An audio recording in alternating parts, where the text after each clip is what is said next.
যে আছে সে ভুলেই গেছে। দেখো, সে এখন পুরো ভাতের মধ্যে এটা ঢেলে নিয়েছে।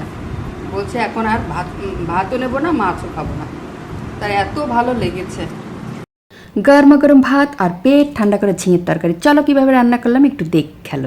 তার জন্য প্রথমে ঝিঙেগুলোকে ছুলে ডুমডুম করে কেটে নিলাম। তারপর আগে থেকে ভিজিয়ে রাখা মটর ডাল মিক্সিতে ঘুরিয়ে নিলাম। একটা পাত্রে সাদা সর্ষে, কালো সর্ষে, পোস্ত আর গোটা জিরে নিয়ে সেটাকেও পেস্ট করে নিলাম। বাটা ডালের মধ্যে কালো জিরে, নুন, হলুদ, সামান্য লঙ্কার গুঁড়ো আর একটু চিনি মিশিয়ে তেল গরম হলে তার মধ্যে ছোট ছোট বড়া করে ঝটাপট ভেজে তুললাম। খুব বেশি কড়া ভাজা করব না। ওই তেলে কালো জিরে, শুকনো লঙ্কা দিয়ে একটু জাল বাড়িয়ে দিয়ে ঝিঙেগুলো ঢেলে দিলাম। জাল কম থাকলে কিন্তু ঝিঙেগুলো ঘ্যাট হয়ে যাবে। সরিষার পেস্টটাও ঢেলে দিলাম।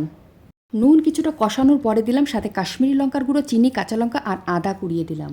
কষানো হলে জল ঢেলে তার মধ্যে কেটে রাখা টমেটো আর ভেজে রাখা বড়াগুলো ঢেলে দিলাম। একটু ঝাল ঝাল করার জন্য দুটো কাঁচা লঙ্কা কুচি করে ছড়িয়ে দিলাম।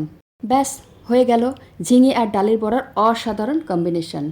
ঝিঙে আর ডালের বড়ার যে তরকারিটা করেছি সেটাই এখন খাবো। বাবা কি গরম!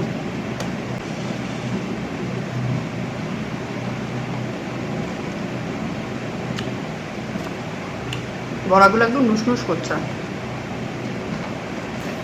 প্রচণ্ড গরম, আর গরম খেতে কিন্তু ভালো লাগে। একটা কথা বলে রাখি, ঝোলের জন্য জলের পরিমাণ যে যার পছন্দ মতো করে দেবে।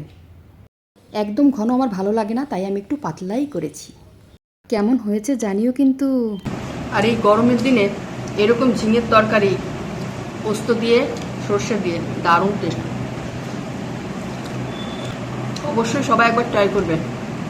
সবাই এক একজন এক এক রকমের খায়, কিন্তু এটা একবার ট্রাই করে দেখবে অবশ্যই।